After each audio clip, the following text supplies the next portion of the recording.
Букварче, ти, другарче, на детските мини, за тебе ще си спомням до късни старини. Няма да забравя до дълбока старост, няма да забравя нещната си радост. Имам си другарче, чудно приказливо, моето другарче, първото четиво.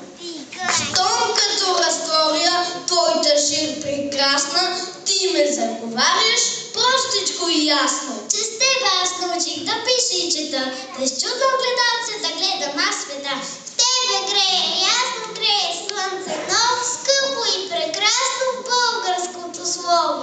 А знаете ли, дечица, кой ви буквите дари? Да, знаем! Кирил и Методий, братята добри. Преди много години под нашите земи живеели хора, които нямали своя азбука. С това се заели двамата братя Кирил и Методий. Те били мъдри и много обичали народа си. Решили да им помогнат. Трудили се ден и нощ.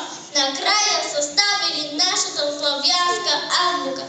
За всеки звук дали буква, за всяка буква дали име. Азбуки, веди, глагол, добро, ест и място и определили и запели буквите.